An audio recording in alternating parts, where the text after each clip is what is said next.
Folks, very excited about today's podcast. We're doing something we have not done before, a crossover event here as part of the Bet Rivers Network. It's Dan McNeil from the Danny Mac podcast as the Browns play the Bears this week. Big game this Sunday. Danny Mac, how are you? Thanks for joining me. Adam, my pleasure. This is not going to be one of those old school trash talk city to city bits because I have zero faith in Matt Eberflus's Bears this weekend. So I promise not to make fun of Kevin Stefanski and the Browns today. Should be a fun game Sunday, I think.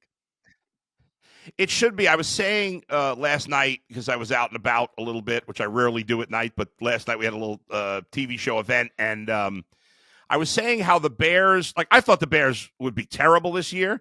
They're not terrible. They're competitive, right? But I'm curious. I want to start with this because we, on our show yesterday, were talking about Justin Fields and will the Bears move forward with him? So my first question to you is, will they and should they move forward with Justin Fields, especially because they're probably going to have the first pick in the draft from Carolina? They are. And I don't have any insight as to what Ryan Poles, the GM, and Matt Eberflus want to do.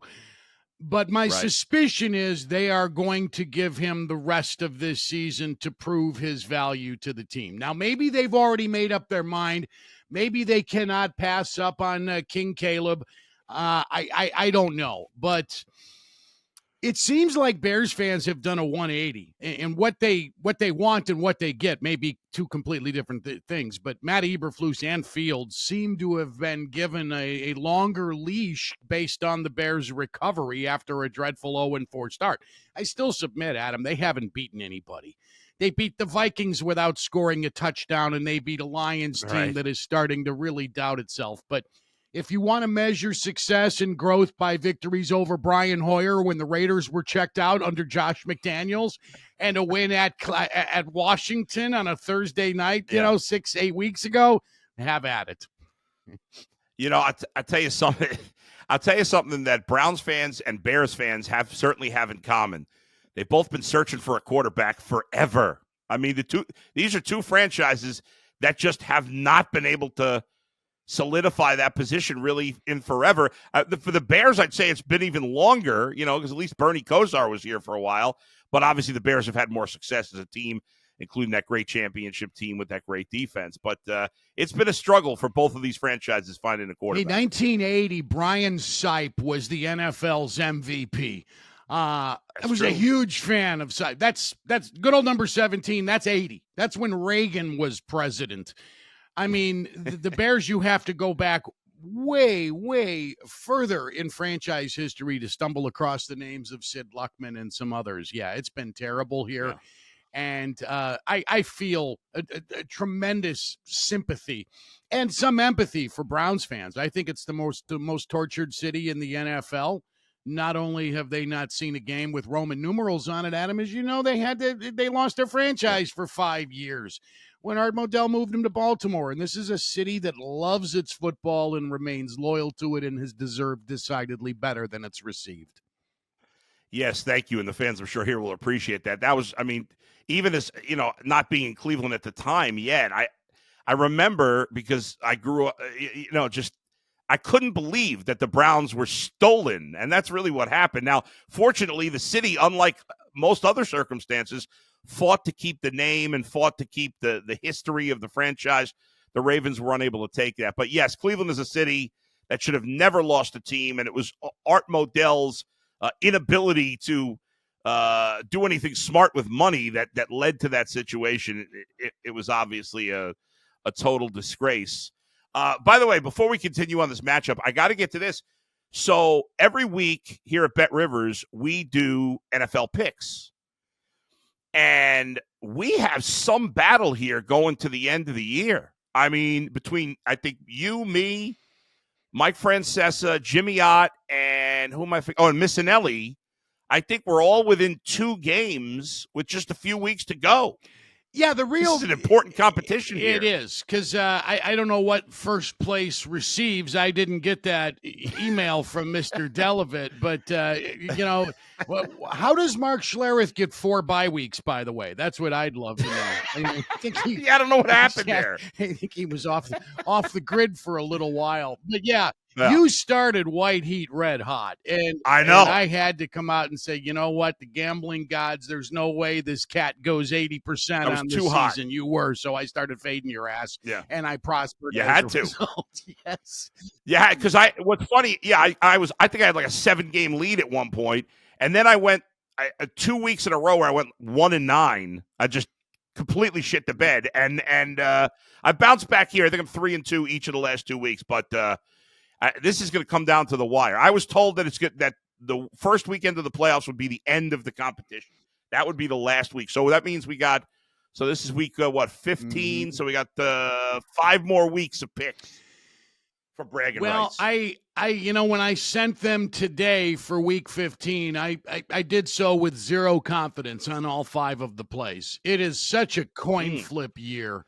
Oh my God. God. You can say, well, they all are, and plausible arguments can be made. That's true, but this year more than any other, there are very few teams you can trust. And I'm not of the mindset to lay 12.5 points every week with San Francisco. They're the only trustworthy team in the league right now. Maybe Baltimore, although I think that's a house of cards waiting to come down. I don't know who's coming out of the AFC, but whoever it is, Adam, I just love San Francisco right now at plus 250 to win the Super Bowl is the best play of the weekend.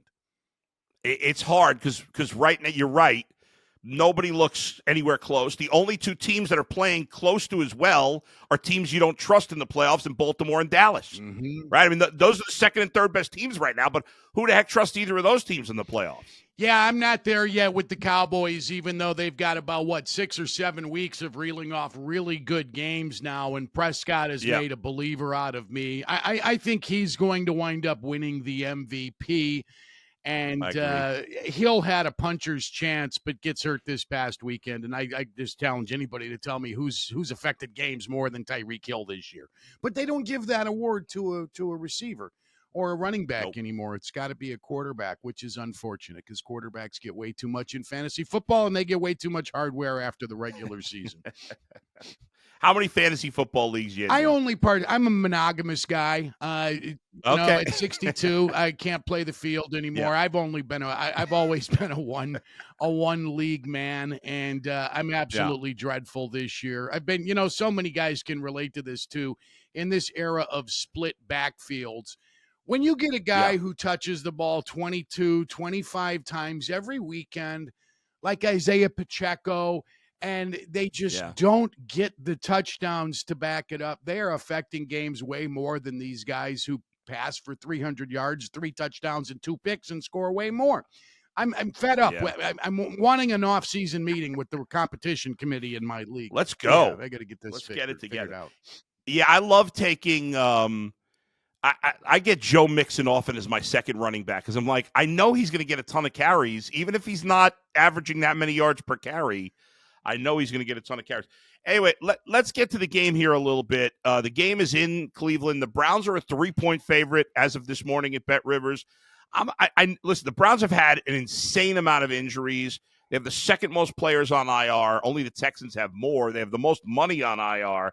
This week alone, on the defensive line, they've got Jordan Elliott has a concussion. Agbo Okoronkwo has a torn pec. He's expected to go on IR. They've lost one of their starting defensive tackles, Maurice Hurst, for the year. Both of their starting offensive tackles have just been ruled out for the season. Their starting center hasn't practiced this week. He's got a stinger. Their safeties are both banged up. One Grant Delpit goes on the IR yesterday. And all 3 running backs were either limited or missing practice yesterday. And despite all that, I actually think the Browns should be a bigger than a 3-point favorite because I love the way Joe Flacco's playing. Yeah, Flacco is not going to get you beat. He's done a really nice job. And why in the world he wasn't commissioned to back up Aaron Rodgers this year, I don't know. But to Cleveland's credit, they get him on board, and he has settled them down a little bit. Those are a ton of injuries, but as long as 95 is standing, I like Cleveland's chances to win this game. I think it's a pleasure to watch this cat, Myles Garrett, go out and get off the snap every week like I do. I love to isolate on the best pass rushers in the game, and he very quietly, at least outside of Cleveland, very quietly is setting a new standard for pass rushers historically. He's got the most sacks by his 28th birthday of any player in league history, and he's adding to that each and every week. He got Fields 4.5 times in Justin's first start against the Browns 3 years ago. I think the Bears passed for 1 net yard that day. They had 6 first downs. They've been very reluctant to talk about it, but I love Myles Garrett, and I think and Grant Delpit's a huge loss. I loved him in college. Love Denzel Ward, but you're right. They are depleted. That said, the Bears have DJ Moore limping around this week. He's the best player on their offense, and if he's not 100%, it could be a real tough day for their offense, and I expect them to struggle in protection enormously. Yeah, I know the Bears have been better, obviously, against the run. They've been better. I was critical of the Bears when they traded for Montez Sweat, only because I was like, couldn't you just sign him in the offseason? Obviously, he's made an impact. Did you like the trade, or did you think that was a move they should have not given up assets for and waited and made him a big offer in the offseason? Liked the trade, didn't love it. I'm still wondering if he is a number one, because some guys, when they have to play alpha, it's a little bit different when they were sidekicking, and Chase Young wasn't available very often. To be, his Robin to the Batman that was Montez Sweat. It's a ton of money for a guy who's, he's turned it on lately, but he had a slow start. And I'm listening to Bears fans talk about pressures. Oh, he got 8 pressures. Pressures. When you're talking about $20 million a year, $25 million, you got to get the guy's ass on the ground while he has the football. Don't tell me about pressures and quarterback hits. You have to affect games. He's done that in recent weeks. And you look at the great defensive teams that struggle on offense, like Pittsburgh, like Cleveland most of the time. If you don't get that 1 or 2 sacks / forced fumbles in a game, your team's chances of winning are precipitously reduced. And that's how the Bears have to win. So you're going to have to get Montez Sweat involved. It's funny you mentioned Myles Garrett. I'll never forget when he was a rookie here.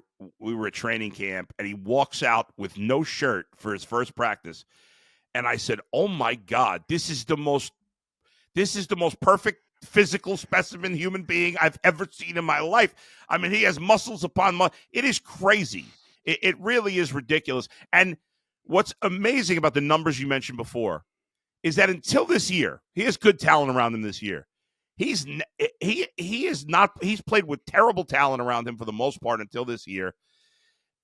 He got double teamed. I don't have the updated numbers now, but he's been double teamed in his career more than any other player in the NFL.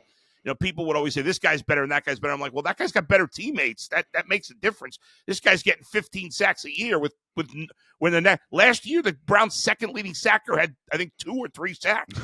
I mean, it's crazy. The Bears D-line last year didn't get to double digits as a D-line. That's where they wound that's up. Amazing.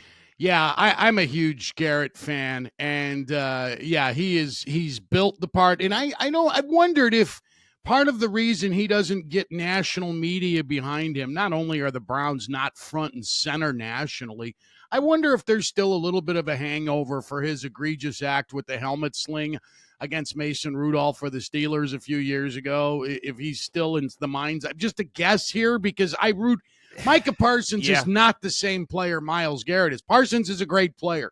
Garrett's a better player. Garrett's the best defender in the NFL, man. And people who can't he gets that. The Cowboys hype, though. Yeah. He gets that Cowboys over hype. Yeah. They get over. Adam, I got a question for you regarding the Jonah Hill of the Cleveland Browns, Paul DePodesta. When he was hired, and for those of you who don't get the reference, Moneyball, that's Jonah Hill's character, and Paul DePodesta gets to run the Browns, and Kevin Stefanski is hired as the head coach 4 years ago with the understanding that he has to submit game plan to the analytics department.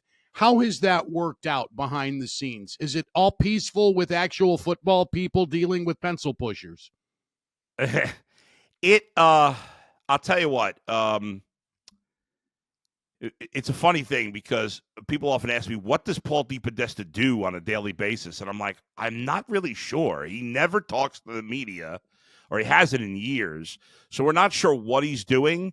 I will say that DePodesta, Andrew Berry, the GM, and Kevin Stefanski, the coach, are all cut from similar cloths. I do believe that. I think Kevin Stefanski And I am someone who believes there, we got the analytics crowd and we've got the football crowd. Same thing in baseball, right? I'm someone who believes that the best teams use a combination of gut and information. I think you can't just go by on the numbers, and I think you shouldn't just go based on gut solely. I think having the combination of two works. I think if you're going to have Paul DePodesta, if you're going to try it that way, you've got to have a coach and GM who at least think it's got to be 50-50. Mm-hmm. And you can't have a coach that's going to ignore it. And what's the point of having that combination? It's not going to work. So I think that they are on the same page for the most part. The problem is the owner sometimes just does whatever the hell he wants. The Browns don't have a good owner. He's being investigated by the FBI for the second time in a decade. And he's a meddler. And a meddling owner, I mean, it's a pain in the ass. So we laugh about Paul DePodesta because what else are we going to do? I mean, he's here all the time. I think the GM, Andrew Berry, the coach, Kevin Stefanski, have more power and freedom than they had initially, and I think that's a good thing. Okay. I'm just, I've been curious to see how that was going to shake out. And with analytics, I just think with football, it's not – numbers are not as conducive to crunching with football as they are in baseball. Baseball, you have pitcher versus a hitter. It's one-on-one. Football, when you're trying to get 18 inches and you decide you're going to go for it on fourth down, the fact that the league is hitting on 60% of those fourth down attempts, they convert them, doesn't mean that all six of your guys are going to get their pad level down. That has nothing to do with it. It's like a roulette wheel spin, each wheel independent of the last. So I'm not a huge fan of it. But I agree with you. You have to look at it, but you got to go based on feel of a game. And the feel of this game Sunday for this is me. Browns 23, Bears 12. 23-12. I had it as 24-17. Ooh. I'm giving the Bears a little more offense. But, I think in the end, the Browns, if you look at the defensive numbers for the Browns, in terms of what they've given up points-wise, home versus road, the splits are kind of ridiculous. They are lights out at home, and they've been mediocre on the road for whatever reason. I think some of it is because the road games have come recently against better offenses. But at home, they've been lights out. The crowd's been really into it and crazy. So, I think I think in the end it's going to be a tough day for the Bears. But the one thing that can save the Bears is that the Browns have struggled a bit with quarterbacks that can run. Lamar Jackson has run well against them. Gardner Minshew, Browns ended up winning that game, and he's not a runner like Fields and Lamar, but he used his legs to keep them in that game. So if Justin Fields has a huge game on the ground, I think the Bears have a chance to stay in it. But do you think DJ Moore is going to play? I think he will. He was limited in practice Thursday. He's likely to go, and I don't know how effective he was targeted 10 times in the second half alone the other day. Right. He's made a huge difference. And finally, Bears fans have some hope that names like Johnny Morris, the team's all-time leading receiver who played in the leather chin strap era, his name will fall off their charts. And Mike Ditka, I think, is still the top 5 receiver. So DJ Moore's got he's going to change that for the Bears. But you're right. Fields is most effective when he's on the move, and I expect him to have a decent day, but I think Cleveland is just too much. I just can't decide if the 12 comes by way of a touchdown, a field goal, and a safety, or if the Bears are going to muscle out 4 Cairo Santos field goals and and compete like they did against the Vikings in a 12-10 win. Well, there's been some ugly games involving the Vikings lately. Danny Mac, this has been a lot of fun, man. I'll talk to you again soon. You got it, Adam. Thank you. Keep rocking it in Cleveland. And everybody check out Danny Mac's podcast, of course, part of the Bet Rivers Network. Thanks, Danny. Thank you, bud.